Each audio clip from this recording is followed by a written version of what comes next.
Doyle-Cast. We are in Wyandotte, Michigan, and I just got off the plane after 8 hours. I've had a pretty adventurous 2 hours since I got off the plane. I just ran into my brother's best friend, who I hack his last name, even after knowing him 50 years, Jim Tefetheren. He saw my post and showed up. I don't think I've seen him since 1974, and I was probably all of 10 years old. No, 74, I would have been 8 years old. So there you go. Old home week. And then our friend Dennis Rosales, former Marine, just walked in the door, big supporter. And we are sitting here with Ann Rudisill. Ann Rudisill is the founder of Downriver for Veterans. Ann, say hi. Hi. That's it? Hi, this is great to be here. Well, thank you for being here. So, again, Downriver for Veterans, we are at 2447 Fort Street in Wyandotte, Michigan, and you do a lot of good things, and we're going to get into that in a minute. What I like to do, and I get a little self-conscious about it, but Dennis is one of them that sent me a comment and said, look, dude, you got to say that in every podcast, so I'll let you know why I'm doing this. There's two reasons. One, I really like to do it. It's a lot of fun. I've been told I'm halfway decent at it, and I had the opportunity to kind of hone my skills, study, research, and come up with a good solution that I can do that's portable, that still looks a little bit like quality. And the reason I had that time is for the last 5 years, I was primary caregiver for my dad. He was a World War II Navy vet. Wow. And he got in at the end, but all that time caring for him, all that time being his son, only in the last couple of years did my brother and I find out he had a story to tell. And I come to find out that it's all too common, that especially the old-timers, for lack of a better term, didn't talk about these things. So my dad, just near the end of his life, he passed away in December at 90, he said, bad teeth saved my life. Well, I didn't catch your face there, but us too. We did the same thing. We had the exact same thing. I'm like, okay, Dad, huh? And I see you thinking through it because you're former service, so we'll get into the introduction here in a second. I said, Dad, what the heck are you talking about? And he said, well, I had some bad teeth. In basic, I was a dental holdover, so they could pull a few teeth. And while I was recuperating and getting my dental work, they shipped off the rest of my class. They were put on a ship. That ship was sunk, and everybody died. Yeah. So that was like, well, Dad, that's pretty important, don't you think? And again, those guys just didn't talk about that. Mm-hmm. So I was his power of attorney. I was his, my brother and sister were tremendous help, but I lived close, and I was his primary caregiver and liaison to the VA. We got him declared homebound. We got him financial assistance every month. We got him wheelchairs, scooters, everything. And you know from your experience, that is not easy. No. That is a full-time job in itself. And last year I happened, in August, to get laid off. And I got laid off. If there's a perfect time to get laid off, it was then, because my dad was in the last throes of his battle. We didn't know it at the time, but I got to care for him full-time. And during that time, I sat down with him, and I'd be sitting next to a gentleman that said World War II Air Force. I'd start asking him the story because we had time, and a guy would say, well, you know, I was down in the bubble underneath with the machine gun. I was a navigator, and then in passing, he said, I flew a little bit too. And I went, huh? How do you fly a little bit? And he said, well, the captain was a buddy of mine, and it's back then. It's informal, so he kind of showed me how the controls worked. And I said, okay, cool. How do you fly a little bit? And he said, well, we were a bombing run over Germany. First officer was hit, obliterated, drug him out of the seat, and I was helping the captain. Captain was hit. Not killed, but he was hit, and he was bleeding, and he said, okay, I forget his name. I got it written down. He said, put us on this heading, fly us 3 hours. We should be close to home. I'm passing out. Bye. and this guy flew the plane, a bomber, all by himself. And I'm just sitting with him in a waiting room. And he's in a Hawaiian shirt and sandals and all by himself. And that's when, after my dad and after him, it hit me that we're losing these stories. Yes, there's a great stories. Like I sat down with Jack Holder a couple of weeks ago, who's a Pearl Harbor survivor, wrote a book. He's been touring. Those guys are great.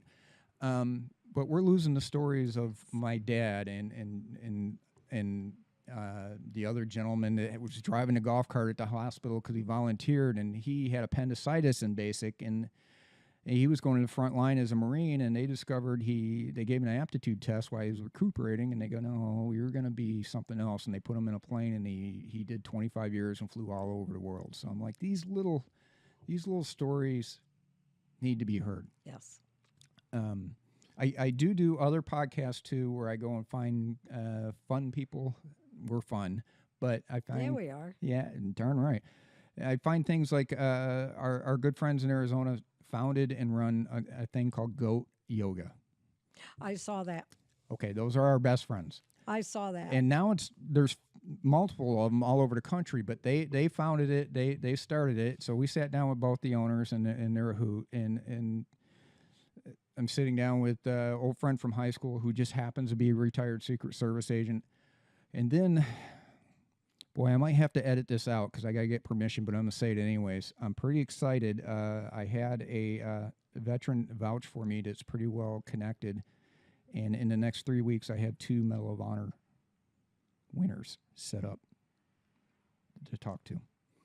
And you know what their main concern was? Don't edit. He said, I want to view it first. And if I don't like it, you're not putting it out. And I said, I won't cut a thing. And he goes, what? And he goes, I'm sick of my answers coming out slanted towards the left or the right or for this candidate or that candidate or not meaning what I said. I am sick of it. And I said, that's not what I'm doing. I'm doing something called a long form podcast, which means we can talk for 10 hours if you want. We're not gonna. But if you want to talk for 10 hours, we can talk and you'll get your complete thought and everything out that you want to talk about. So having said that, that's my long-winded, because Dennis is sitting here and he told me I need to share it. That's my long-winded explanation of why I like to do this. And I have an opportunity to travel and do that, and it's hopefully turning into something. We're talking to sponsors and all that good stuff. So we'll see where it goes.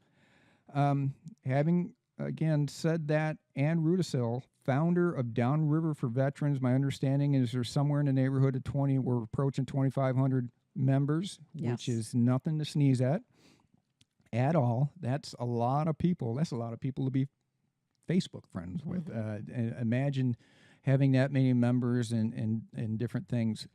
Let me ask you, what's your background and why did you get into this? I'm a Vietnam era vet. Okay. I was stationed in Colorado at the Air Force Academy. Okay. I did my time. I wanted to go to Vietnam, but unfortunately, when I went in, the only people they let go to Vietnam was nurses. I'm not a nurse. Okay. So I ended up cutting the orders to bring the guys home. Okay. I got married. Make a long story short, he was from here. I came here. Where are you from originally? I'm originally from England. Yes. Okay. I came across on the Queen Elizabeth II. Well, that's a story. Don't just brush past that. I went to school at St. Lawrence Girls' School in Montreal, Quebec. So were you a military child? Nope. I was adopted and brought across the ocean by my adopted parents. So you were born overseas in England, Mm-hmm. and your parents were American? No, my stepfather was naval. Okay. I don't know my real father. Okay. I don't know my real mother. But we came across on the Queen Elizabeth. We went to Montreal, Quebec for 2 years, where my adopted father got a job at Nassau. So we left Canada and went all the way to California. And I don't know if you remember the station wagon, the Esquire. with the wood on the side of it. The wood paneling Brady Bunch wagon, I certainly do. Yeah, we drove from Canada, Montreal, Quebec, all the way to California. Okay. He got a job there. I went to school there. As a matter of fact, I graduated from Silicon Valley. All right. My high school was Saratoga Sunnyvale High, which is where Microsoft is now. Sure. And I got a job when I was like 17 years old. Are you a U.S. citizen at this point? No. Okay. No. I have been here since 1958, 68. I've applied for my citizenship. My issue is I have adoption papers. I do not have a birth certificate. Interesting. Yeah. Okay. I went through a little of that with my dad. We had his DD 214. He doesn't have a birth certificate. No. So- Isn't that funny? I could go in the service without it, but I can't become a citizen Right. without it. It's interesting times. I can tell you a few Yeah. different stories, but yeah, he was born in Tennessee in a cabin, I'm sure, somewhere. And so there's not a lot of record for him. But we had because he lived on the Arizona-Mexico border and would go over to buy medication or whatever, gin. He got not a passport, but he got a document that said he could travel back and forth. Right. And he had everything his whole life. Driver's license. I've got it all. DD 214, Yeah. marriage certificate, everything in the world, but he does not have a birth certificate. Yeah. That I remember we ever found, and I would probably know. Yeah. Okay, I'm sorry to interrupt. No, that's okay. So I went to work for a H-Salt fish and chip, which is kind of funny because I was born in England. So to get a job in California working for an H-Salt fish and chip was kind of funny. I was an obnoxious, typical 17-year-old that thought she could run the world. I stole from the owner religiously for about 6 months. And then one day I went into work and the owner came over to me and he said, I want to talk to you. And I said, okay. I thought I was going to get a promotion because I was like 17. There ain't no way in hell he knows. And he calls me in and he says, I just want to let you know that I know you have stolen $664 from me in the last 6 months. And I went, no, I haven't. He goes, yes, you have. He said, so I'm going to give you a choice. You can go to jail or you can go in the military. What's your choice? And I went, well, I'll go in the military. Well, I was 17 years old, so I needed permission. So I went to my Nana and I asked her, I said, listen, I don't have a choice. I didn't tell her the details. I said, I need to go in the service. I want to better myself. And of course, my little Nana was like, oh, I'm so proud of you. So she said, okay, I will sign for you to go in. And she said, what are you going to go in? And I said, well, I want to go in the Air Force only because I know, and I'm sure I'm going to get slammed for this, but I know it takes a lot more to get into the Air Force than it does any other branch. So I want to do the Air Force. How you feel about that, Mr. Marine, sitting over there? Huh? Yeah, he knows it's a fact. He knows it's a fact. So anyway, I went in and I took the test and I had to score a 94 in order to be accepted into the Air Force. I was terrified. I was like, I skipped school. I was the misfit. I was like, I know I didn't ace this. So they called me and they said, you scored a 96. Yay. I about died. So it was like, gone, bam. Went into the service. It changed my life. It was the best thing I could have ever done. I pretty much forced my son into it. I am a big supporter of the military, especially if you don't know where you're going in life. It is the best thing you could do because it literally, and there are obstacles that I'm seeing now. I'm older with Downriver for Veterans. I see what the problems are now and he can attest to this. When you go into the military, they tear you down. Right. You come out of basic training the person they want you to be. The person you used to be is literally gone. Am I not correct? The problem is when you get out of the military, they don't tell you how to become the person you were.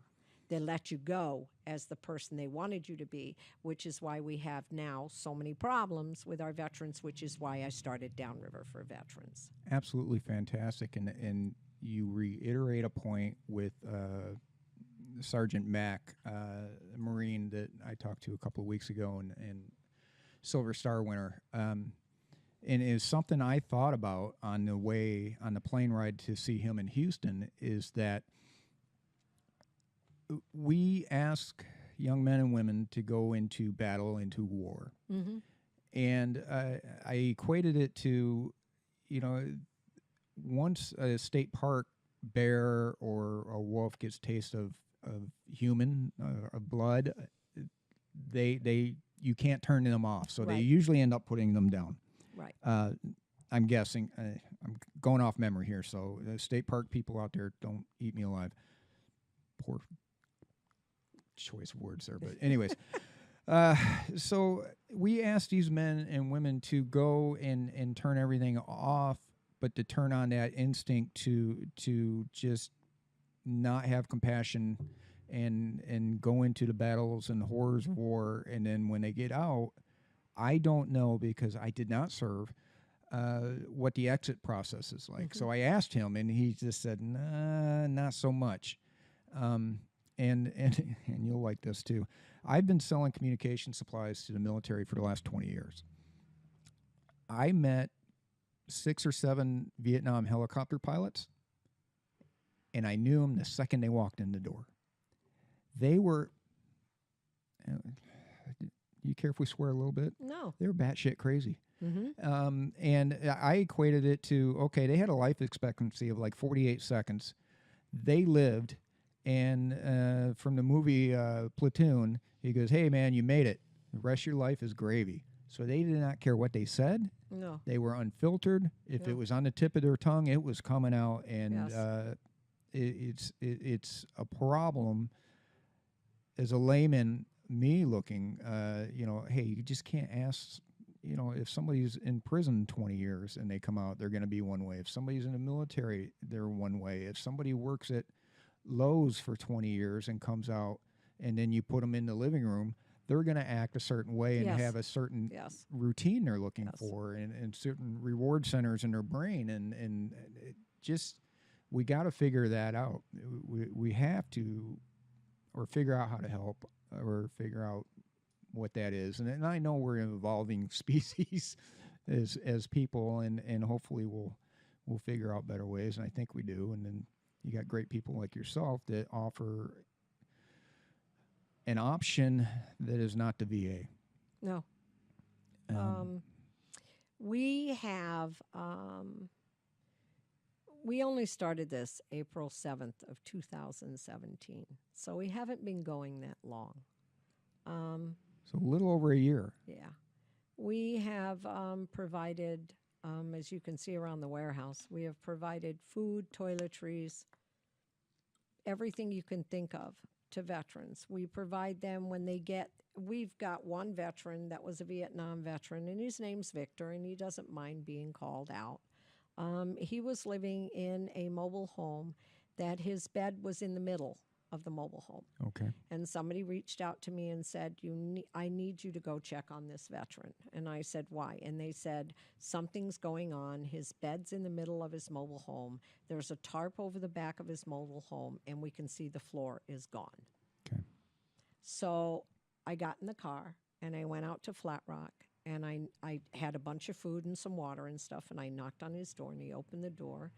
And I could see the bed, and I told him I was Ann from Downriver for Veterans, and I was here to do a welfare check. I said, how are you, Victor? And he said, I'm okay. And I heard 2 little yippy dogs that I couldn't tell if it was, excuse my language, their ass or their head. They were 2 Shih Tzus that were totally, totally full of fur. They were just terrible, matted messes. And he said to me, come in. Well, being a veteran, I know better than to go in any veteran's home. You Yes. just don't put yourself in that position or them. So I told him, I said, no, I have some water and some food, and I have some dog food, but I'm going to put it in your doorway. So I asked him, I said, why is your bed in the middle of the mobile home? And he said, well, the floor fell down in the back bedroom, and it's black. I said, what's black? He said, the back bedroom. So he put a tarp up. Right. So I said, okay. So I dropped the stuff off, and immediately I knew there was an issue. So I called a friend of mine who was Michael Crossman, who now works for Tittle, but he worked with an environmental company. And I called him. I said, listen, I need help. I'm not going in there. I don't know what's in there, but something is very, very wrong. So they went in and they did a test of the air. And they found out it wasn't black mold, but whatever the mold was, you were only supposed to have like 5,000 of it in order to be okay. It was over the 50,000 mark Oh, boy. in his mobile home. So I said to the guy, what should I do? Now, mind you, we started in April. This was like May. Right. So I said, what should we Hey, do? hey, Ann, 1 second. Mm-hmm. When you hit the table, that's the echo you hear through your hair. No, you're okay. Okay, And- just and, don't. Yeah, it's easier Okay. if you don't. Okay. So I said, what do you suggest I do? And he said, I'll tell you right now, if you care about him, get him out of here within the next couple of days because he's going to die, let alone his dogs. I said, are you kidding me? And he said, no.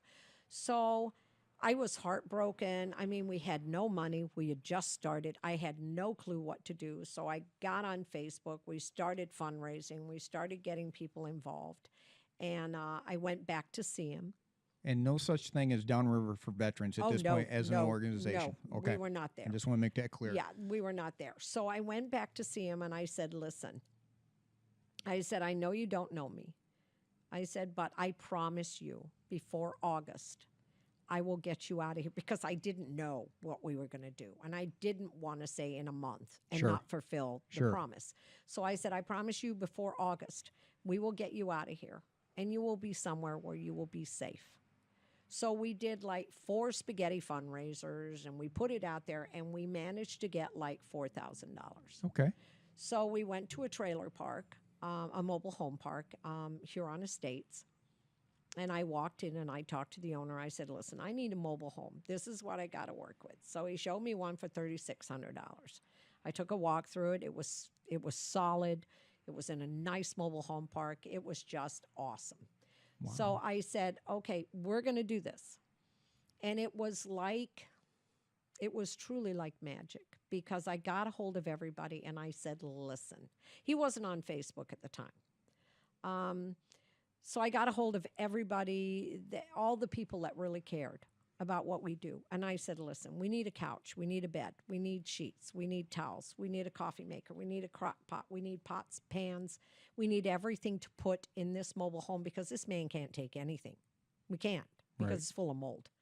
So all these women, these busy little bees, just ran all over the place and got coffee and coffee makers and silverware and measuring cups and towels and sheets and shower curtain with the rings on it and everything you could think of, the rugs, everything.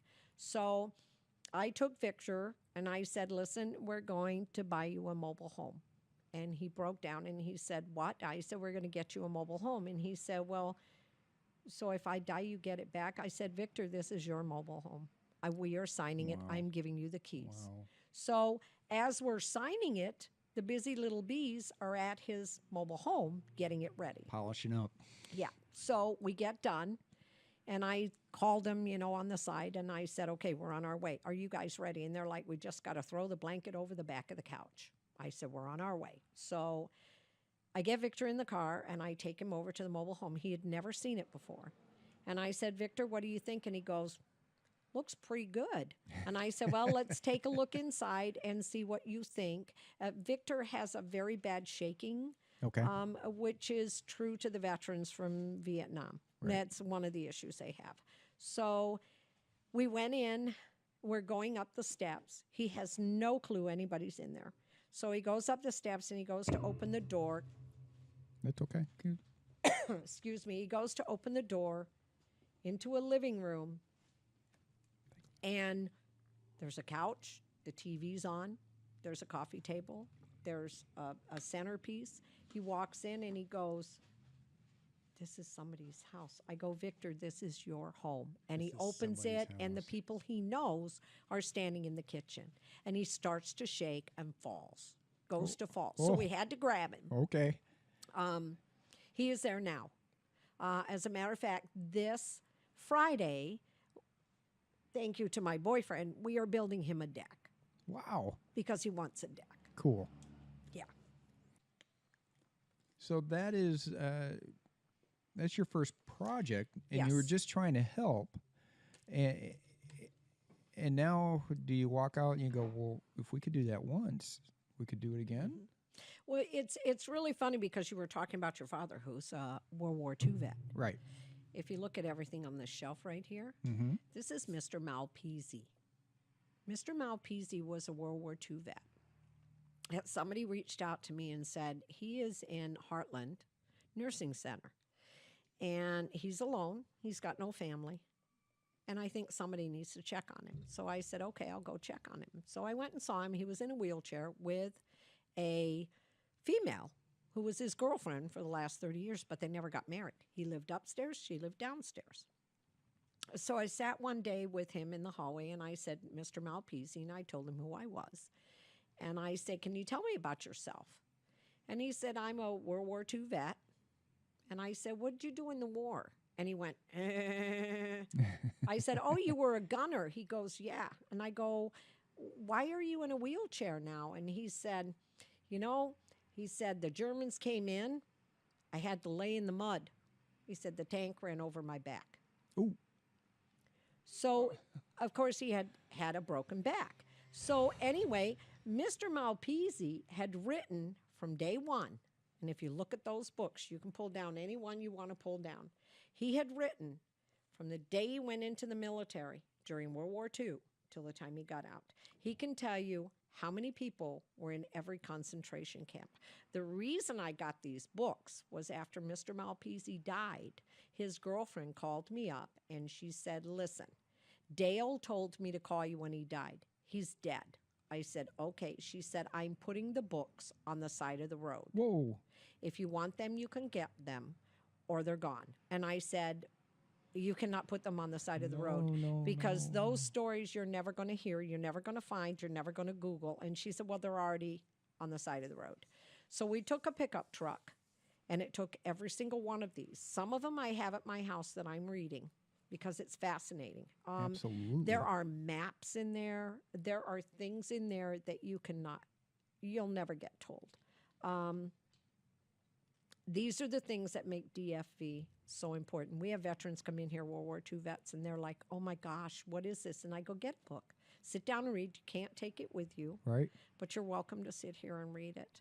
When you were talking about your dad, World War II, Right. that's Mr. Malpese right here. Oh, how cool. His life, because there's no children, there's no wife, that's his life. It's sitting here at DFE. So the question, technology, I got a million questions, but so technology, are you working with somebody to get these all scanned in, or do you want to? I had reached out to a couple of historical places. Okay. And their thing was, give us the books and we'll let you know. I'm not parting with those No, books. no, I no. cannot part with those books. So because I'm so busy, I have not found, I wish I could find somebody that could put them on a disc, but then I don't want them to ever go anywhere. You don't want a disc. You'll never read these books anywhere but here. My fear is the libraries don't want them. The UAWs, or not the UAWs, the VFWs, the American Legions don't want these. The schools don't want them because their theory is we want to know about World War II. Well, Google. You're not going to get that on Google because that's Mr. Malpese's every day of his life. There are pictures and news articles in there that you cannot find anymore. Wow. So they sit here protected by us until we find a place to put them where they will be forever. Okay, so wow. We could end right there. That's fantastic, but we're not gonna. So you've got that connection. Mm-hmm. You've got the story under your belt, or experience under your belt of helping someone. Are we up to where you start Downriver for Veterans yet, or is that still kind of a thought? We have become, well, like today. We had our board meeting last night. So today we spent about $5,000. We've got a Bronco that we're picking up on Thursday. I saw that on Facebook. Yes, that Great is job. the gentleman that is in dialysis 3 days a week that I just cannot, I can't find the time to take him anymore. So what better way but to give him a car? We have a female veteran who has 2 children who drives a truck that is literally falling apart. So the mayor of our city donated a van. We're Okay. getting that fixed, and she's getting the van. Interesting. Now you got my head spinning because, again, I was an advocate for my dad, and I worked with a lot of advocates and kind of worked my way through the VA hospitals and found the people I needed to talk to, learned all the keywords, and we got him declared homebound. So I would work hard to get pre-authorization to get him to see a doctor close to him because it was a hardship, quote unquote, for him to travel. Yes. And I'm sure you've gone down that road. Do you have a lot of the free advocates here that work with the veterans, or? I'm going to say something, and I don't want it edited out because Okay. I don't have a problem with it. Okay. Our Detroit VA is the worst there is. You know I live in Phoenix, right? Yeah. Okay. Okay. I go to the Detroit VA. The female facility is the best in the world. The male facility is bad. And I'm going to tell you why. 1 is their union. 2, they don't get fired. Yes. Okay. And 3, I was in there one day, and there was this 77-year-old man, and I was waiting in the x-ray department. And there were 2 lines. One was make an appointment. One was have an appointment. Right. And this old man was standing in between the 2 of them. And there were 2 ladies behind the counter. And I sat there, and I watched him stand there for 15 minutes. I can finish your story. They let him stand there. Yeah. So finally, I coughed, and the one looked at me, and I pointed at him, and the woman says to me, "What are you here for?" And he said, "An appointment." She goes, "You're in the wrong line." And he turned around, and he said, "There's nobody else in line." And she said, "I don't care. You're in the wrong line." I will never, ever forget this for as long as I live. He turned around, and he said, "You know what? I would rather die than continue to be treated the way you people treat me." He turned around and left. It is heartbreaking. I took a picture of the 2 women. I said, "I don't care if you're angry or not. You ought to be ashamed of yourself." They looked at me like, "Get out." Right. They didn't care. We have so many. It's like I tell a lot of people, if the VA was doing their job, I wouldn't be here, would I? Great point. And I will tell you, just from my limited experience I had one really bad experience, but 9 times out of 10, once I beat that system up and was relentless, once I got to the actual caregiver, it was pretty good. But getting to that person that actually provided the care was excruciating. And there was 4 or 5 different systems, and if you used the wrong word or a wrong thing, it would start over. Like I said, I got really good at keywords like hardship and et cetera, and pre-authorization. Right. And, you know, I had him pre-authorization to go to the ER. I would call the VA ER, tell him, here's the situation. We're 50 miles away. There's one down the street. We'll go to that one. And I would go in, actually, sometimes with a pre-authorization number and make them write it down on the paper. I knew the form to fill out that said, that notified the VA that they were treating a veteran. And 9 times out of 10, we get a bill from that private facility within 60 to 90 days. And we still have bill collectors, and he died in December. So I know the frustration. For an example, my story, I woke up one night and I couldn't get off the floor. And my boyfriend picked me up. I called him. I couldn't get off the floor. I felt like somebody had their hand on my head. And I grabbed my phone and I called him and I said, "I cannot get off the floor." And he said, "What do you mean?" I go, "I can't get off the floor." I had no clue what was wrong, but it felt like I couldn't get up. He come to my house. He picked me up. He rushed me to Wyandotte Hospital. We went into Wyandotte. and he will vouch for this. They got me in there. They did some tests. They told him and me, you need to call your family. You have an aneurysm. Ooh. Ooh. Am I not correct? Oh, boy. So he called my daughter. I'm thinking I'm going to die. Sure. So my daughter comes down. Her husband comes down. We're all sitting around. They do some more tests. They turn around and go, oh, it's not an aneurysm. So I to this day, I can't remember what it was. But to make a long story short, I went home. After a period of time, I ended up with $28,000 in debt. Yep. I fought the VA. They didn't care. I fought the VA. So I finally went to Debbie Dingell, who is our congresswoman. And I said, I need your help. This is wrong. I've gone to the American Legion. I fought with the VA. It's not working. She said, let me take care of it. Within a month, it was gone. She is now on my advisory board. Nice. I don't mess with the VA anymore. Good for I call you. Debbie Dingell. So I will throw out another piece of advice that I learned, and I bet you know this one too, is I was in the VA hospital with my dad. I was having a real issue. Boy, I hesitate to tell this story, but anyways, I had a real issue. A nurse actually pulled me aside and said, look, I want you to go down to the first floor. You're going to go down 2 hallways. You're going to turn right. There's going to be an unmarked door. I want you to knock on it till somebody answers. That's the patient advocate. I've been there. You find that person. Well, in our case, it really worked. Oh, that's good. Because I found this person, and again, it's unmarked. I guess they don't want to advertise, so everybody's lining up at their door. But they walked in. I told the story. I kept my composure, but it was pretty horrific. And she said, come over here, pull up a chair behind me. We're going to type an email.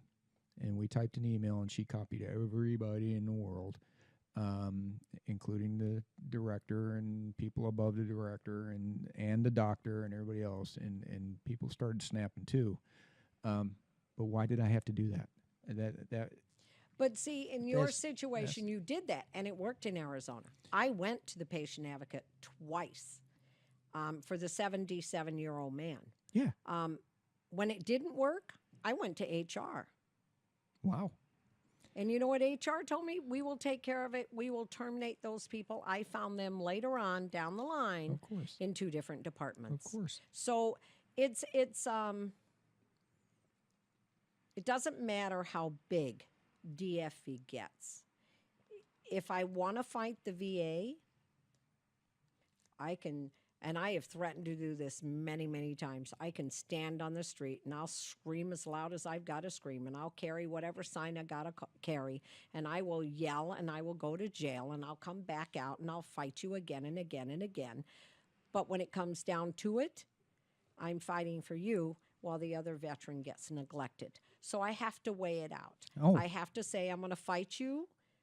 And so now what I do is I go to Debbie Dingell and I say, this person, I don't care if I say this, pissed me off, and I need some help. It needs to change so that I don't have to do this again in 3 months. Right.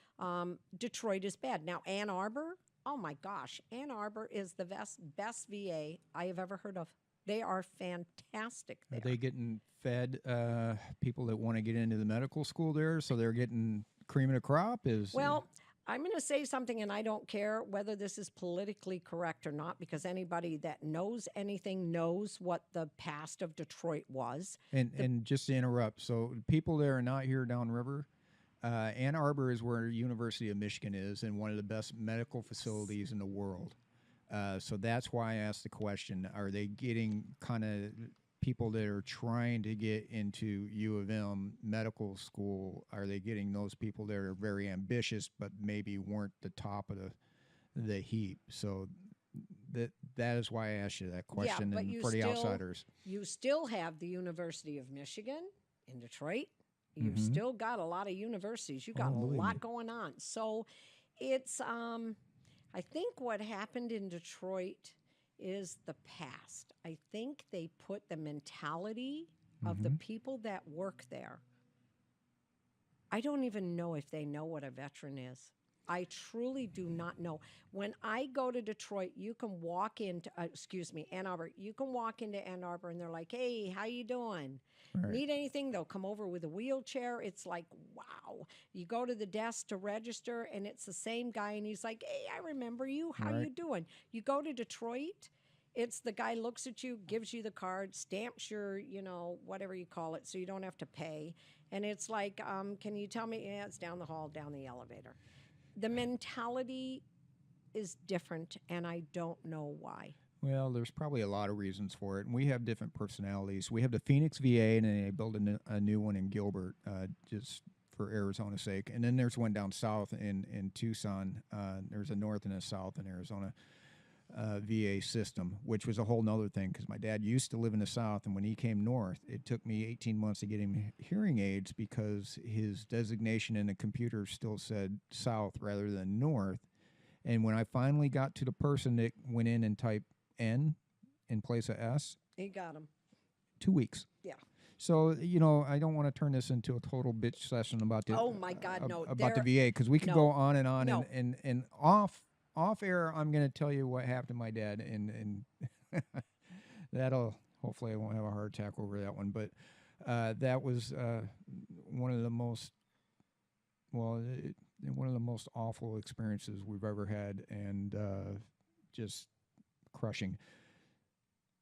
So VAs. We'll get that. We're not editing you out. Believe me, that'll go. I'll make a special little clip that you can email to everybody if you want. So we still haven't opened Downriver for veterans yet, have we? No, I don't think so. Okay. So we, what don't we do? I mean, we have a unique group of people that I am like the crazy lady. They call me the crazy lady. I really am. I blow in, I blow out. I'm like, I'm here, and they'll go, where are you going? And I'll go, I gotta go. My boyfriend will attest to it. I'm crazy. We had a board meeting last night, and I told the board, I said, listen, we got a dialysis person. We need $1,000 to buy this car to give it to him. Done. We have a woman who's got 2 children whose truck has cost her more than the truck should ever cost. I have Joe Peterson donated a van. It's going to cost us $700. Bam, it's done. We have another guy that came up here, had a Kia. The transmission went out. We paid $1,000. Transmission's in. It's done. We are the step that got missed. We have a veteran that's here. We have 2 of them. Victor's one. The other one, I won't say his name right now. Okay. But they earn like $700 a month. Okay. That is it. That's all they get. That's their.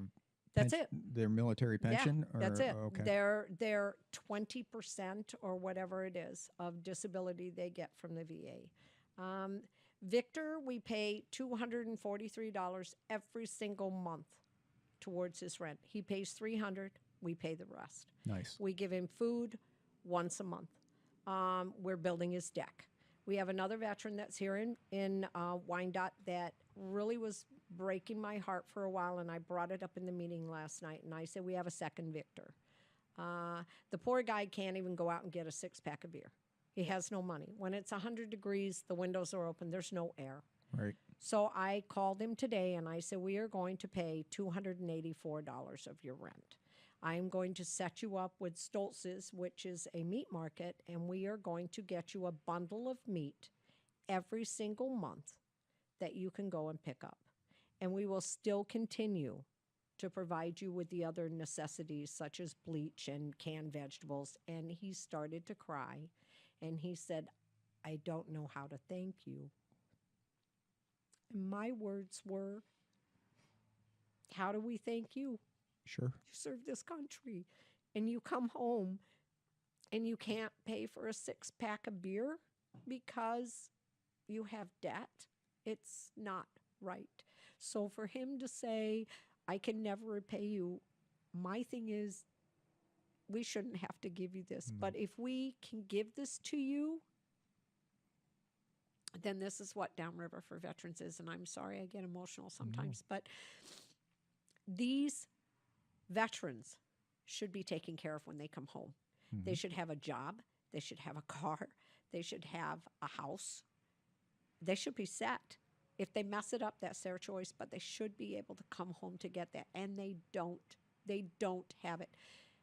Vietnam veterans, because I'm a Vietnam era veteran and I deal a lot with them, I can tell you they will not Nope. ask you for help. I have said to this veteran here in Wyandotte, this is what they did to him. He went into surgery for ulcers. His teeth were rotted.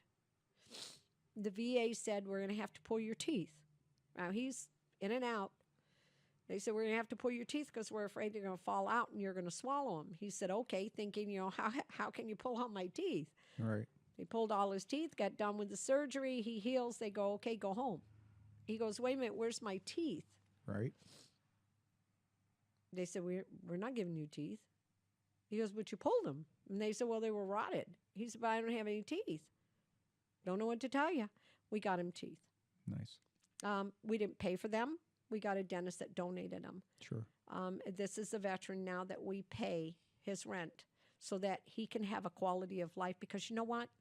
He had boots on the ground. He fought for this country.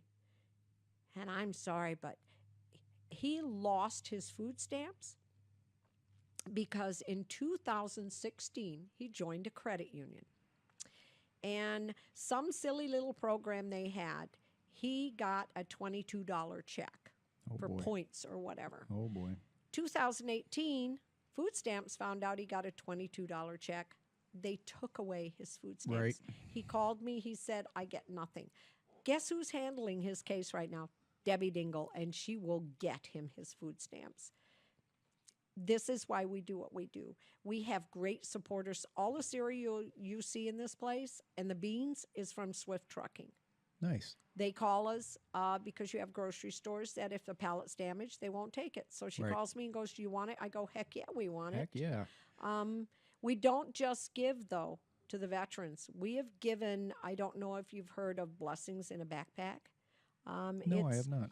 It's children. It's very sad. It's as painful as a veteran. It's the children that go to school all week long and don't want to go home on the weekends because there's no food. Right. They don't want school to end because summer means no food. So we give cereal, and it's Blessing in a Backpack. What it is the teachers give the children a box of cereal to take home and put in their backpack on a Friday. Is that a Downriver for veterans specific only? No, not Downriver for veterans. It's a school thing down here. They started it in Wyandotte, and I reached out to them and I said, you know what? I don't know of any veteran that would stop me from giving cereal to a child. So my bylaws say veterans. I dare you to challenge me. So we have had Wyandotte schools come twice. We've delivered 100 at each time, boxes of cereal. We have now given to Allen Park. And just the thought of knowing that a child can get up in the morning on a Saturday morning if there's nothing else to eat, you know what? We got cereal. Good job. Good job. Thank you. You know, you run into these all too often, and again, getting to the person is 98% of the battle, in my experience. And let me ask you, for all this food, for all the help you're getting, the dentures, the everything, how big a part is social media playing with that? Oh. If it wasn't for social media, we wouldn't be where we are. Right. As you know, a nonprofit, I don't get paid. We pay our rent. We pay our utilities. We survive on donations. I don't have money to put a newspaper article out there. I don't have money to get a satellite. I don't have money to run a TV station. So I started Facebook, and thank God to social media. I mean, we had Mike Rowe here 3 weeks ago, Nice. didn't we? Oh, he's one of my favorites. Mike Rowe was here. Mike Rowe was here. He took me out of town. I wanted to kill him. He took me out of You town. miss Mike Rowe? Oh no, I met him. Okay. He is, if as a matter of fact, if you go on my Facebook page, he is on the top of my page. I did see yes, that. Okay. that's Mike Rowe. All right. I asked him later on. I said, why this one little old lady in little old Wyandotte in the middle of the whole United States, how in the hell did you find us? And he said, well, you were nominated 10 times, and we had to find out why. So because of them, he came here, and that is to air in November, which my boyfriend keeps telling me, beware. It's going to be bigger than you can imagine. Good. My goal is, And if we get bigger, and it's guess who's gonna more. guess who's gonna get this podcast? The second I get it edited and get it out, that's you get the first link, you get to view the first Okay. one, and then the second one will probably go right to him. And I have a buddy that sat at a wedding with him at the same table, and didn't find out about it for months. And he goes, "I forgot all about it because he was just another guy at the table, and he could not have been a Oh, nicer." He person. was absolutely, he was wonderful, and that has increased us even more. I mean, it is overwhelming at times. I am surprised my phone has not gone off. It goes off 24/7. Well, you told me you were turning it off. Well, You I didn't. You didn't turn it It's off? silenced. Oh, okay. Oh well. Yeah. It doesn't matter. It doesn't matter. DFV is here to help the veterans to fix the gap that is missing between the government and the veteran. And there is a need, because if there wasn't a need, I wouldn't be here. We have a need. We have started our second one is going to be October 15th, excuse me. We have started a PTSD coffee snack Okay. thing we're doing here. It's on a Monday at 6:30. The last one we were at was really fantastic. So wait a minute. 2447 Fort Street in Wyandotte.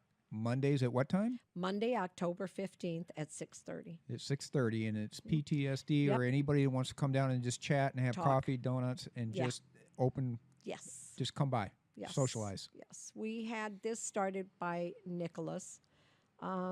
We lost a veteran to PTSD. He died by suicide.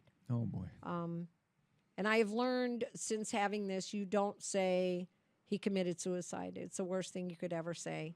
You say he died by suicide, because suicide took him over. He was 34 years old and left behind a 9-year-old and a 3-year-old. Oh. I'm part of the honor guard, and I was at the funeral, and it was the hardest funeral I ever had to do, because I was facing the mom. And being in uniform, you would know this, Dennis, you can't move.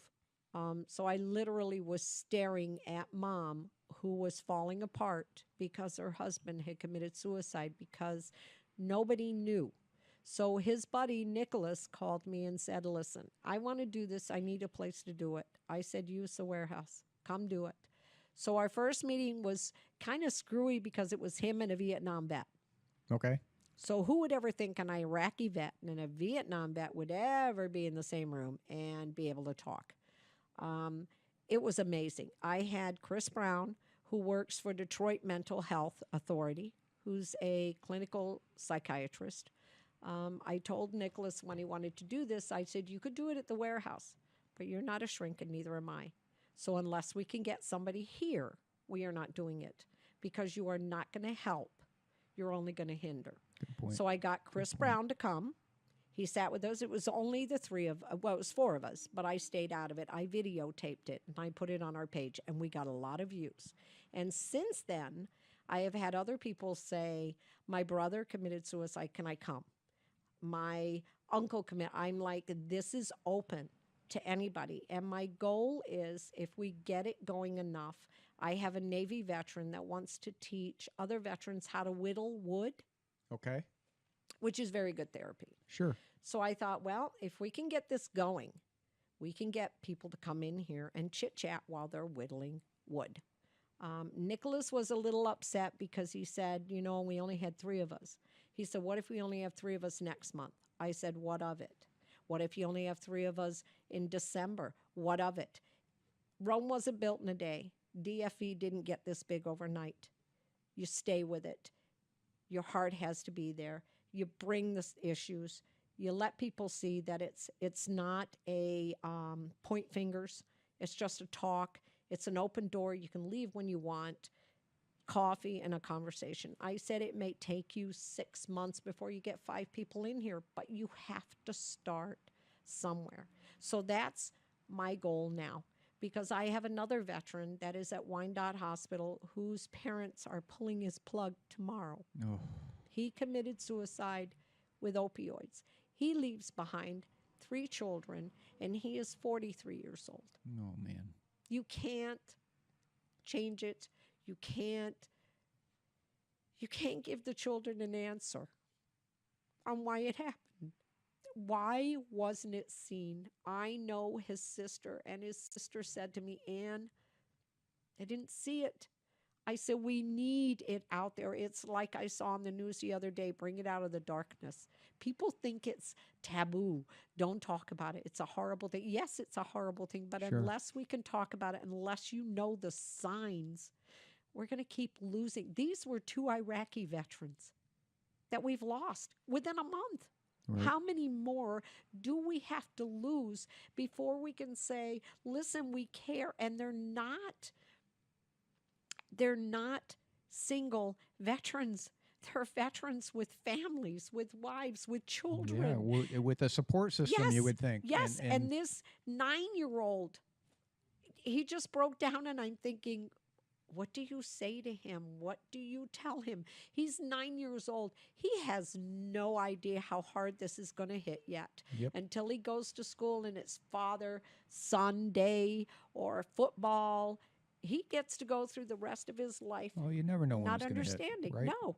Right. So that is what we are into now, is going into the PTSD, trying to get people to come in here and just have a conversation, talk about whatever you want to talk about, and let people know there is a place to come. But we do have a specialist that sits here. So it's not like come in here and you think Ann's going to tell you what. I'm not going to tell you, I'm going to tell you what to do. Right. But we do have somebody here that is very, very good. His name is Chris Brown, and he is amazing. And he is just, he is a wealth of information and like a big shoulder. It's another resource. Yes. It's another resource might be, like you said, it helps one person. Who cares if 3 Yes. people show up every month? Yes. Help one person, and you're absolutely right. And again, maybe we'll talk about something after we get off air here that is coming up with this podcast. And I had another thought. I'll edit this out. But reminder to self, this system can be replicated pretty easily, and we could show somebody locally how to do this, and you could open this up and have somebody like Dennis sitting with vets, and this is powerful. But we could easily do that, and I could draw you the blueprint and give you a parts list, and we could come in and do a little lesson on how to do this. I'd be happy to do that. My dad was a Shriner. Oh. And he drove. That's another thing. They had jackets like that, and he was a Lancer, so he drove a little convertible Oldsmobile. Oh God, yeah. And I was a little kid and got drugged to all the parades, and I was just like, oh God, Dad, not one more parade. I do not want to go to the Howell Mountain Festival one more time. I do not want to go to this. I do not want to go to that. I got a little older, and because I was so much younger and my brother and sister were already out of the house, I got drugged to all these things. And when I got in my teens, I actually would sit in the back of the bar sometime after the parade or whatever, and I still have something burned into my brain, is that there's 50 inebriated Shriners in there. because they did like to tip a few back. But in the middle, one guy shut everybody up, brought a little 8-year-old kid in there that only had half an arm, and kind of stood him up and talked about him. And I saw 50 grown men crying. Yeah. My dad drove the. It's not a politically correct term anymore, and I don't know what they call it. But he drove the burn and crippled children bus to the burn center in Chicago. So my dad was a truck driver and drove buses. So he would have this $1 million bus in front of our little house in Melvindale. That's awesome. That had all these special facilities inside that help little kids. And you could not have told him that he wasn't going to do that ever. Yeah. I see the passion. It's kind of, it laid dormant in me for a long time, but it's sneaking back up on me. Yeah. So I appreciate everything you're doing. Obviously, I can't help but get the feeling you keep helping where there's a hole. Mm-hmm. But there's also a hole springing up.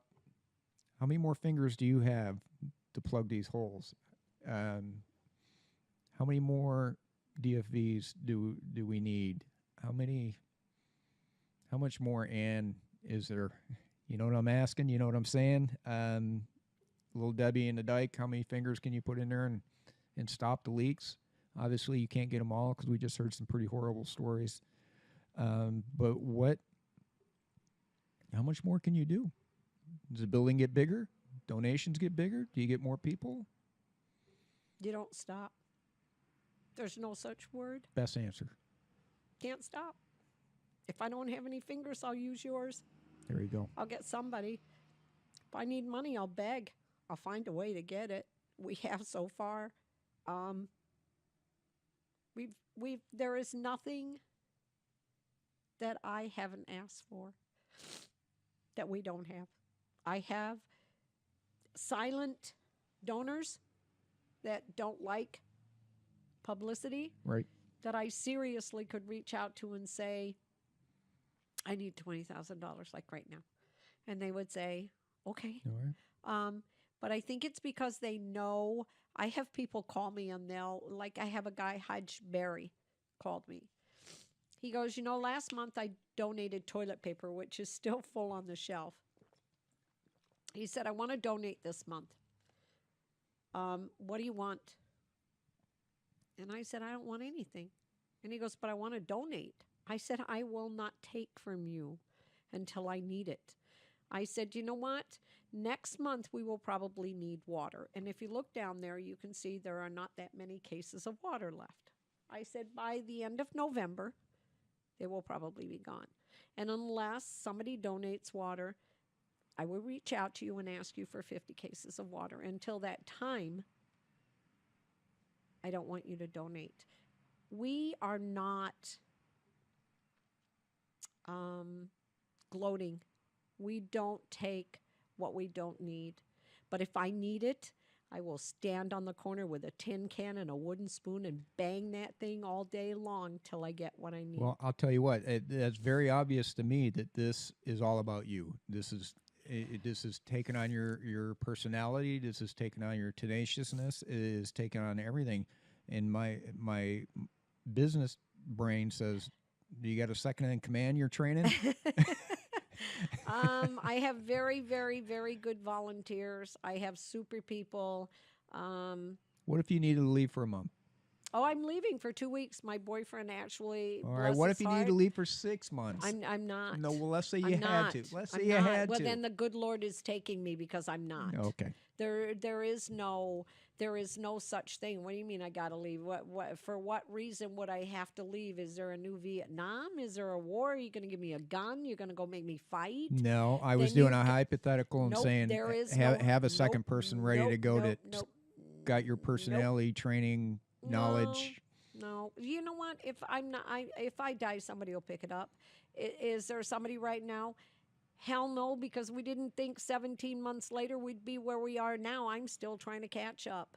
I'm not going anywhere. I take care of myself. I'm one tough biatch. I'm not going to stop. I am not going to stop. I am very my boyfriend will tell you. He tells people as a joke she was a general in the Air Force. I go, I was not. He goes, well, you act like it. Is that right, Norm? Yeah. A drill sergeant, he said. If you couldn't hear that on mic. I am. There's it's just there's no stopping. It just it's not going to stop. I sleep very well at night. It's crazy.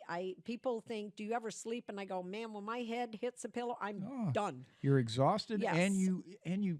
I used to tell as a manager, I used to tell young men that I trained in business, and it was the airline industry and other places. And I said, they would come to me and say, well, so-and-so's filing a grievance and they're doing this and they're doing that. And I go, look, man, end of the day, there's only one person you look in the mirror. You make sure you can look at yourself and you're doing okay. Mm-hmm. Don't worry about what they're doing or anything else. I go, you'll sleep really good if you know you put in a good 8 hours and worked your butt off and did everything you were supposed to. And you know what? I'm thinking like of my veteran in Wyandotte. I'm thinking to myself, we paid his $284 rent, and he got his check today. So I picture him right now sitting in his apartment with his feet up and with probably a 6-pack of beer going, damn, this feels good. And if that is all it takes to make a veteran smile, is a 6-pack of beer, then DFE works. Because you know what? If we weren't here, that 6-pack of beer, which is all that makes him happy, would not be there. And he gave his life for this country.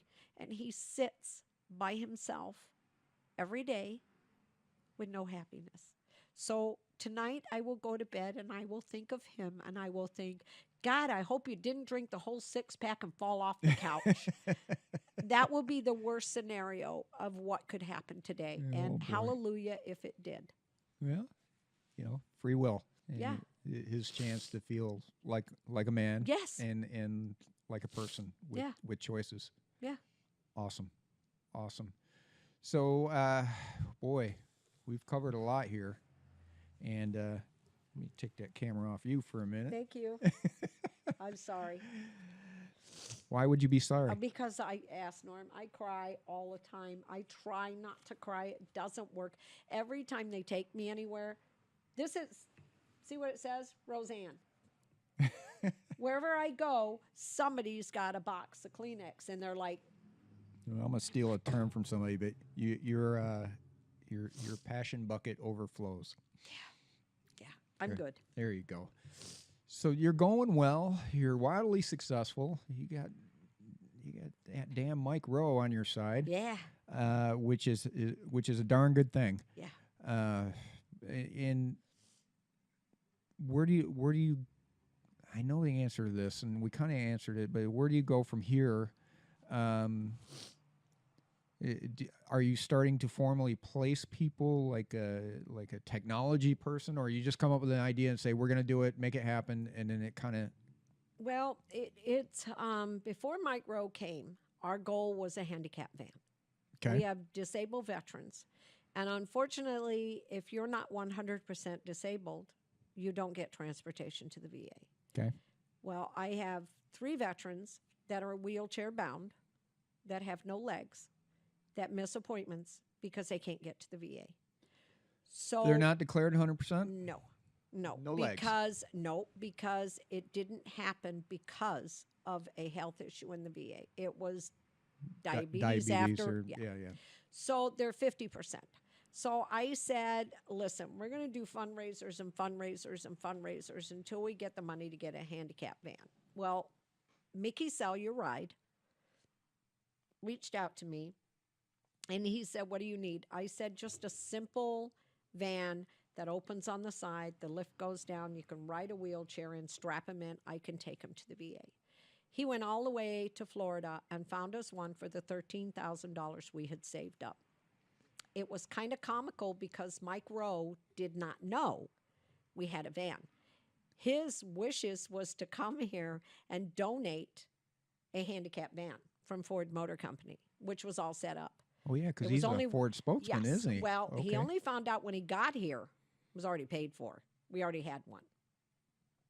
So we went through that whole thing, and then he asked me, "What's your next step?" My next step is a shelter, a transitional home Okay. for 90 days, maybe four bedrooms with a kitchen, couple of offices, Okay. where a veteran coming home can stay. We hook him up with Michigan Works. If he wants to go to college, we help him get to college. We help him get a job.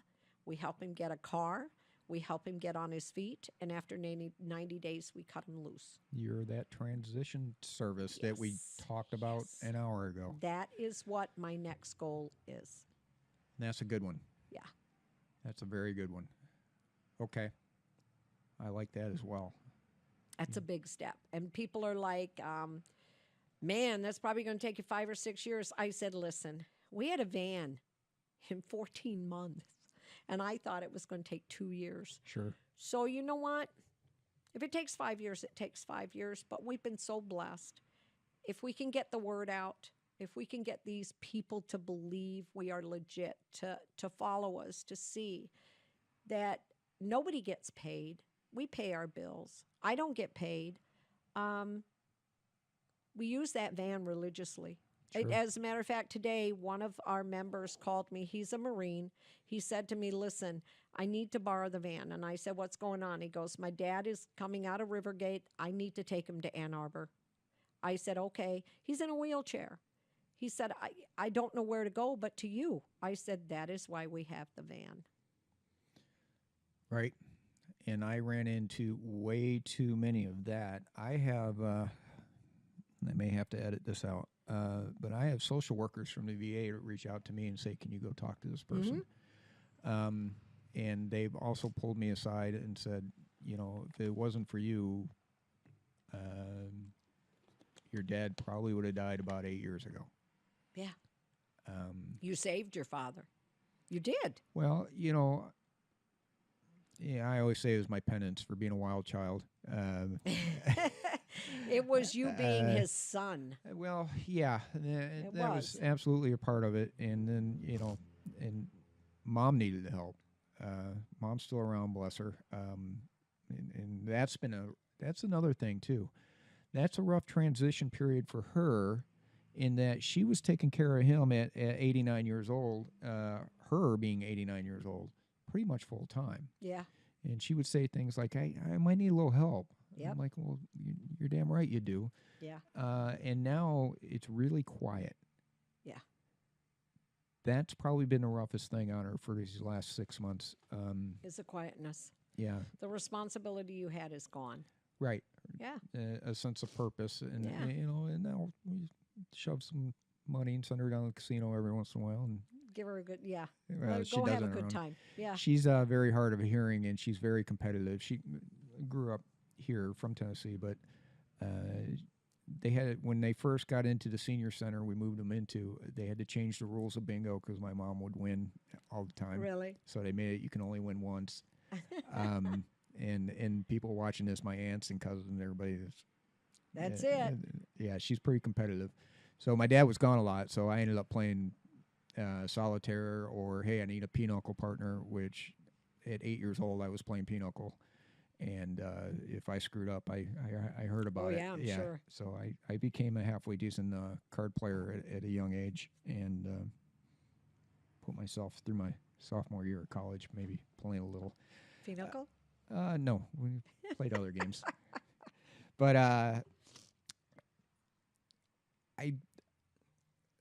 I think we could probably do this once a month. I don't think I can get here once a month. No. But we could sit down and maybe we'll figure out something else communication-wise, or maybe that idea that I talked about has legs, and I could tell you how to do that, because this piece of equipment you're looking here, that's not cheap.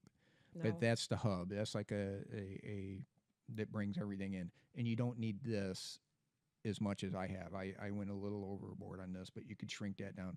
all this could be had for a certain dollar I can throw you at, and you might be a little surprised. And somebody always has an iPad. Well, you know, it's kind of funny you brought that up because I haven't seen Dennis in I don't know how long. But he would be fantastic. Dennis, slide over there in that chair. Oh, jeez. No, slide over there. And, You and, would, he would be. and you're not going to be able to. I'd have to hook the other mic up. No, scoot him over But here. we'll just sit you there so you're in the picture. All right, if I'm going to get in here, I do have to say this woman is amazing. Yeah, This woman that's is very. absolutely amazing. Just what she sacrificed. Spectacular. There's people like this that care. And I think that's outstanding. So I don't mean to be more emotional with you, but that's fantastic. Hey, you guys And, suck because you're both going to make me cry. I and think it's great. and And I'm going to make her happy real quick, too.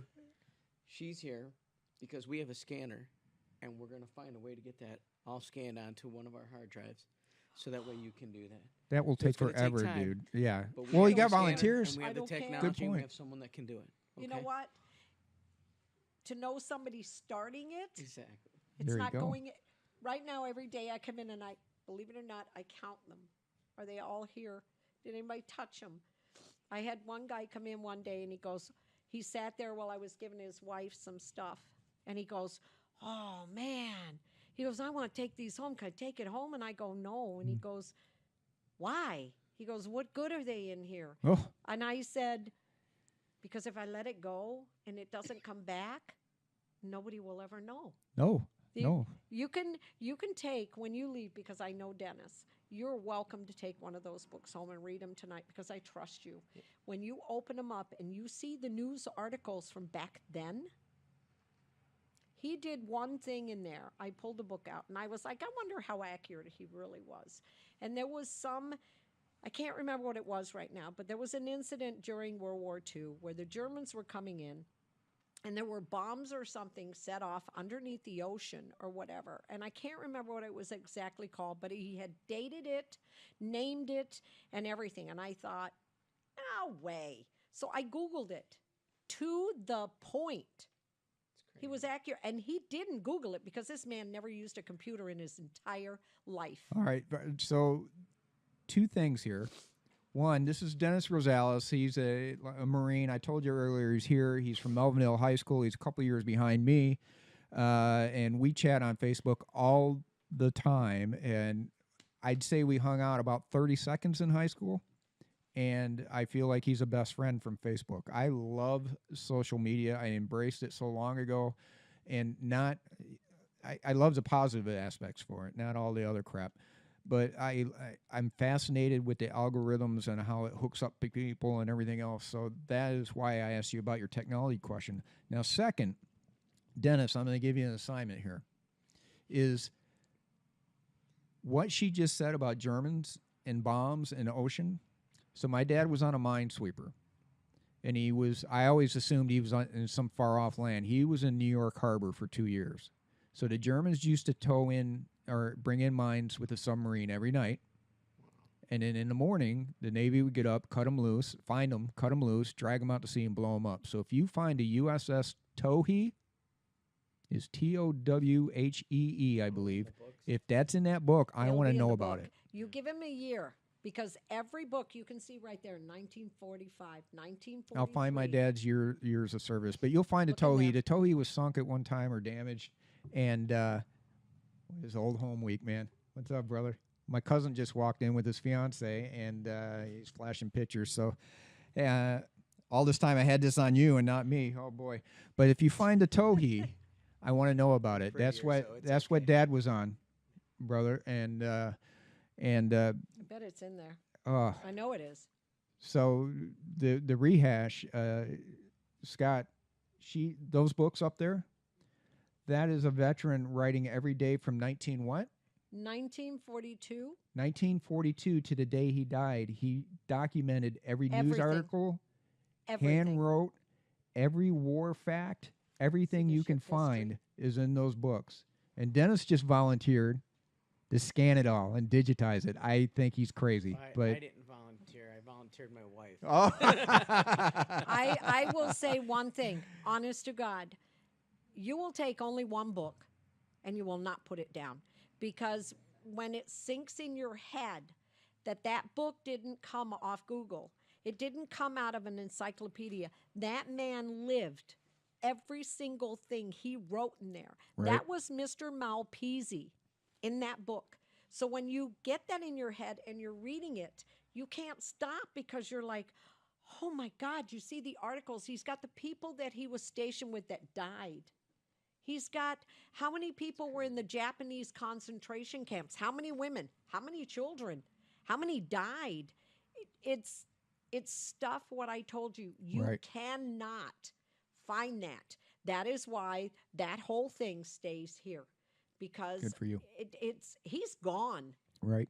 but his memory cannot die. Absolutely. It can't. And you would find stuff. Another great example. So I did a month ago or so a gentleman named Walter L. Davidson, and he is this tells this great story, and he's I'm guessing he's towards the end here, and he's World War II. He was a Navy corpsman. He's with the 1st Marines that went. He was actually on the ship crossing the Pacific when Tokyo Rose came on and said, "Boys, this is where you're going.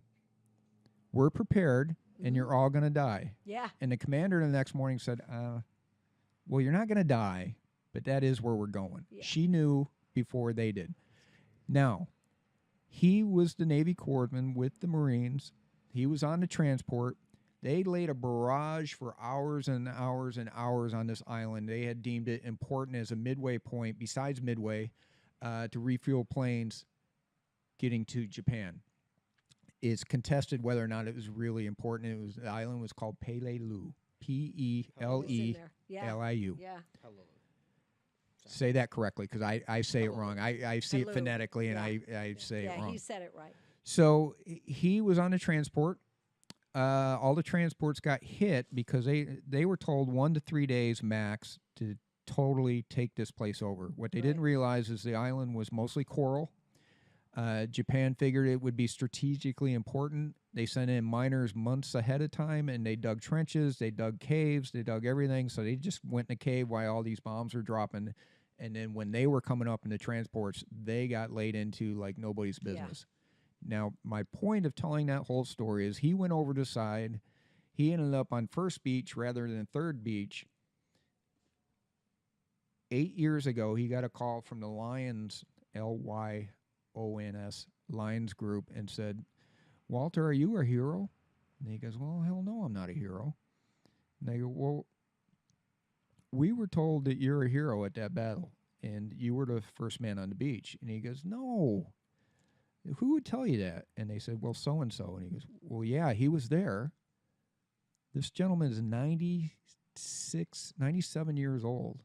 He just found out 8 years ago Wow. that this guy said, no, Walter went over the side, and he was the first man on the beach." And he goes, "Well, wait a minute. That guy said that?" He goes, "I just went for the closest beach. And then I got told, hey, you're on the wrong beach, go to the other beach." And he got hit, and he's still carrying a thumb-sized piece of metal in the middle of his chest, and another one there, and a couple on the back of his leg. And his story was, by the time he saw a surgeon, it was 11 days later, and the surgeon said, "Well, you've had it in this long, and Leave it alone." you're not dead. So Yeah. if we go in there and cut that loose, that may do something." So he's had that in his And you know body. what? It is so fascinating when you talk about the World War II vets. They're straight up badasses. They're not just bad. I'm part of the honor guard. I'm junior vice at Post 217 on the water, and we do funerals. I have one tomorrow. We are burying our World War II veterans unbelievably fast. Oh yes. They're Oh yes. they're not left. There's very few left, and they are so. It's so funny running DFE and being a Vietnam era veteran. I've dealt with the World War II. I've dealt with the Korean. I've dealt with the Vietnam. I'm now dealing with the Iraqi freedom. Mm-hmm. It is so. The World War II veteran was so bloody proud. Yes.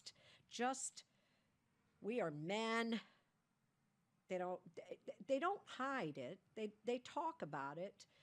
Now they do. Yes, but it isn't the same as the Vietnam vet. The Vietnam vet, I remember living in San Francisco, they dumped red paint on their heads Right. when they got off the plane. Right. The Vietnam veterans to this day don't want your help.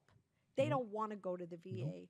They don't want to ask you for anything because you know what?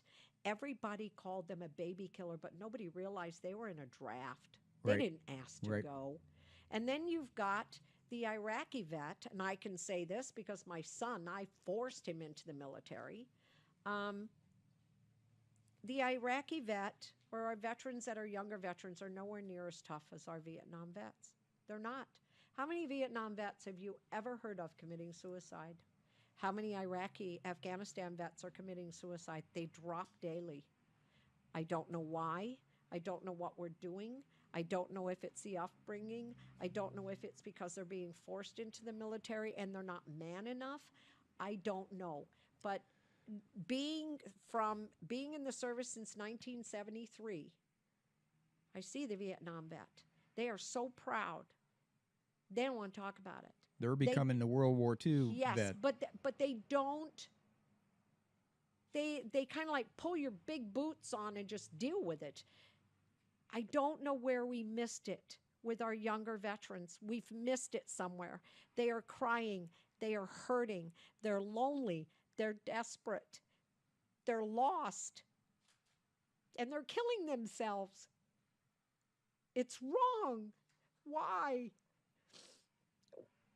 That is why it's so important to get PTSD out there. How do we let that mom know what you're seeing? It's okay to call somebody. It's okay to put him in Grand Rapids for a month. It's okay to get him help. Right.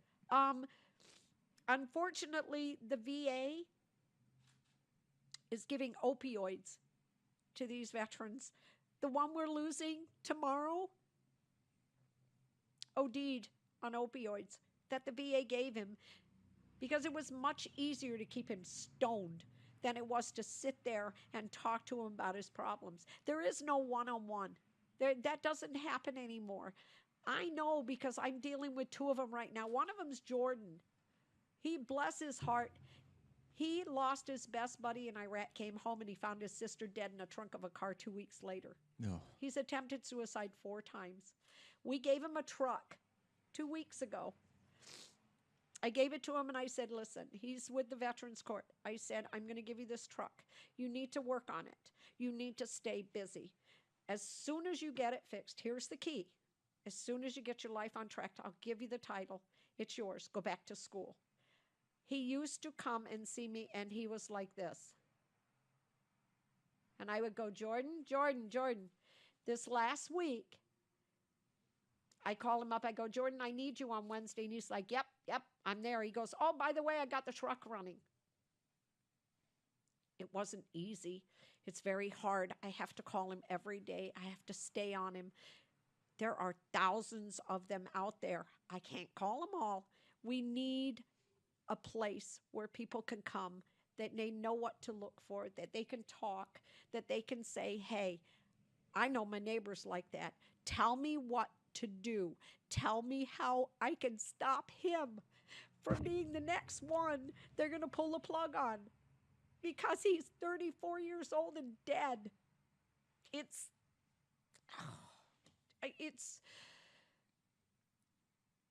got to be out there. We got to not be afraid to talk about it. Absolutely, and that's the first point. And the second point is, just like we talked about, plugging all the holes in the dike, you just keep working at it. Yeah. You just keep putting your finger in there and now I got Dennis recruited. there you go. We sucked him in, didn't we? Screws him to have known me a long time ago, huh? It'd be all right. Happy coincidence. Yeah. I was telling her that last night on Facebook, you said, you should probably stop by Downriver for Veterans. I'm like, oh, really? Yeah. Really? You Talk to think Ann you there. think that'd be a good idea? Yeah. See you there tomorrow. Yeah. Life's crazy, isn't it? It takes a team. It's not Ann. Great point. People will say, oh my God, Ann, thank you so much. You know what? If he shows up if it takes him and them and her to put on Facebook, we have a meeting October 15th at 6:30. Come for coffee and snacks. Let's just chit chat. See, There you Let's go. now you got to put it in my planner for Yeah. me. let's talk about what we don't talk about. How about we do that? How about we bring Jordan in here? How about we talk to Jordan and ask him, hey, what's life like? You know, how about we make a new friend? Yeah. That's all it takes. One person telling somebody else could save the life of another father or a son or a brother. Because I've lost 2 in 3 weeks, and they both have children. Ugh. What do you tell these children? How do you tell them, I'm sorry, we didn't see it, we didn't catch it? Let's do something to catch the next one. Let's do something to tell her or her that, hey, this is a sign. Now you've got a phone number. We'll give you the information. We'll tell you where to go. We'll tell you what to do, and we won't leave you alone. We'll help you get better. That is, I think, DFV's new step. We still do the furniture. We still do the Sure. food. We still do all of that. But being in the honor guard, I have another funeral coming because they're going to pull a plug on him tomorrow. you're So good. I get to look at another Iraq veteran's family and not be able to give an answer on why we didn't see this coming. Well, I'll tell you what I'm hearing is you're evolving. Yeah. You're evolving from, hey, let me give you a case of beans and a case of water and a bed and everything else. But you're evolving into the next level of help that people need. Yeah. And you've done that in a year. But what you're doing for me right now, you should be pretty proud. well, what you're doing for me right now, you've brought 4 people into my life that if you weren't here today, these 4 people would not be here. And another guy that already left. If you weren't here, this wouldn't be going out there. If we touch just one wife who says, oh my God, maybe I should call them. Maybe they can help me help my husband. My God, that is like winning a treasure. It is like winning. That's the It's- the butterfly effect. Yeah, it is, because that'll you know help their what? kids. It'll help their kids. It'll help their kids. It'll help And somebody's that's your family. son. That's somebody's son Absolutely. that you're saving. So yeah, Absolutely. you doing this is amazing, except for I really hate it when I keep crying. God, I hate it. I try so hard not you had to me going a cry. couple of times. So I'll tell you what. We've been going. I'm I can't. I tired. don't even have my glasses on. I can't tell you how long we've been going. Oh, we got to go. I can tell you we've been recording for a while now. So here's what I'm going to do. I'm going to wrap this up. You're exhausted. Look at you. I am We toast. beat it up pretty good. She's all right. So we're going to wrap this up. I want you to tell me now, how do people get in touch with you? We have a Facebook page, Downriver for Veterans. Downriver for Veterans on Facebook. Yes. That's we one. also have a website, www.downriverforveterans.org. Okay. Or you can call me on my phone. It's on 24/7, 734-934-0532. Did you Doesn't- just give out your cell phone number on air? It's out there. It's on the back on, of the Nora. building. It's on the back of the building. That's not our burner phone. That's Nope. that's the Nope. real phone. That's it. Oh my 'Cause you know goodness what? gracious! Norm understands now. I don't care if we were sitting here right now and I could feel if my phone had a phone call. I would have grabbed it. If I didn't see Sure. the number, I would have said, I've got to take it, because you know what? That could have been a phone call that if I missed it, it could be a hungry person, a homeless person, a distressed person. I never want to miss that call, because I'm the one that's got to put my head on the pillow. And that 2 seconds of your life to answer that phone call that you didn't answer because you didn't think it was important made a difference possibly in somebody else's life. So yeah, it's my cell phone. We have Sundays, which now, it's only been a month now. My board and all my members have finally said, stop. Sundays, you need to just stop. So it's on Facebook. Everybody knows now. I never, believe it or not, get phone calls on Sunday now. It's my only day of rest. It's Norm and I's time. I try to quit at 5.